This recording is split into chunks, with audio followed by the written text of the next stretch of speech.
دارنګه د اسلام ابتدا د محرم الحرام نه کیږي.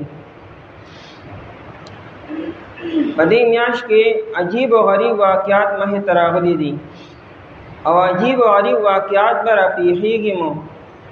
په دې محرم الحرام میاشت کې به د امام مهدي علیه السلام ظهور وکیږي. اب ظاهریږي د عیسی علیه السلام د ښکته راتلو نه 2 کاله مخکې.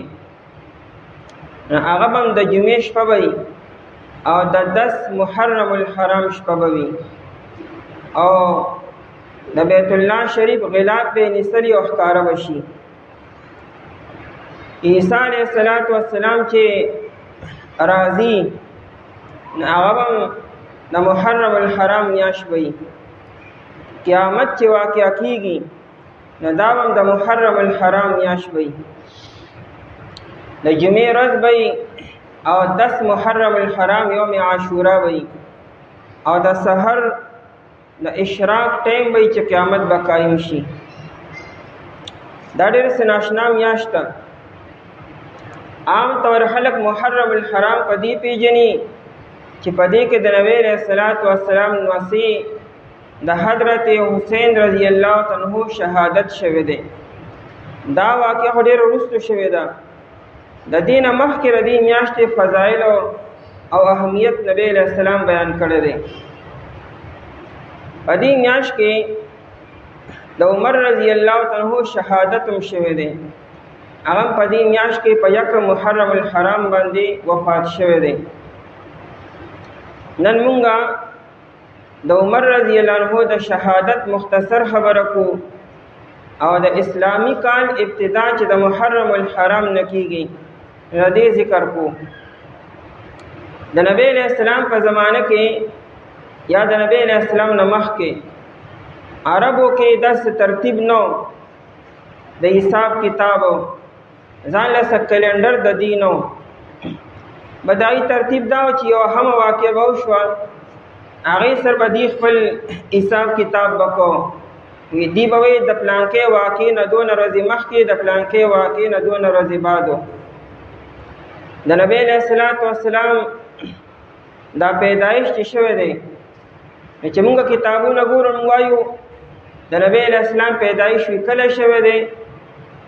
نو هغه وی چې د نبی علیہ السلام د پیدایش نه 500 او یا 55 ورځې مخکې د ابرهه واقعه وشوه چې هغه د یمن را روان شو د بیت الله شریف د نړولو لپاره او الله تعالی ابابیل راوړي هغه تباہ او برباد شو.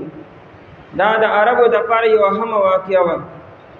بدی خپل حساب کتاب با عام الفیل سره وتړو. عام الفیل د هاتیانو کالو په دغه کال 2 ورځې بعد دا کار شوی دی. دغه شان یو واقع به شو بدی وی پلانکې واقع نه 2 ورځې بعد او 2 ورځې مخکې 2 میاشتې بعد او 2 میاشتې مخکې. دا د نبی علیہ السلام په زمانه کې دا ترتیب وو. د ابوبکر صدیق رضی الله عنه په زمانه کې دا ترتیب وو. عمر رضی الله عنه په دور خلافت کې اسلام کې ډېر عجیب خبرې مه تراله. دا عمر رضی الله عنه صدا سے ناشنا شخصیت او چې دا د فوج چې څونه دی وخت کې نظام دی د فوج او دارنګه دا د ډاک چې څونه خپل نظام دی او دارنګه دا اکاونټنټ چې کوم نظام دفتری نظام دا ټول دا عمر رضی الله عنه شروع کړی دی. دته یو خط راغی. هغه خط کې دا لیکلو چې د رمضان نه 2 میاشتې مخکې 2 میاشتې مخکې او یا د رمضان نه 2 میاشتې بعدو عمر رضی الله عنه سناشنا ذهنو دوی کم رمضانو رمضان خو هر کال راځي د کم رمضان نه 2 میاشتې مخکې د کم رمضان نه 2 میاشتې بعدو. مطلب دا و چې سبا 10 کال بعد دا تحریر سو ګوري نو دې که صرف دا یګي چې رمضان نه 2 میاشتې مخکې نه وي چې کم یو رمضان یادوي. ځکه رمضان خو هر کال راځي د نبی علیہ السلام د زمانې که د ابوبکر د زمانې یا د عمر رضی الله عنه په زمانه کې څو پیرې رمضان راغلي دي. هغه یې څه تاریخ او څه کلندر پکار دی. صحابه راجمع کړو. وی راکې مشوره چې څه وکړو خپل کلندر جاری کو. هغه ټایم کې 3 کلندر مشهورې وي دنیا کې، یو د ایرانیانو و، یو د رومیانو و، او یو دا د بود مت والا.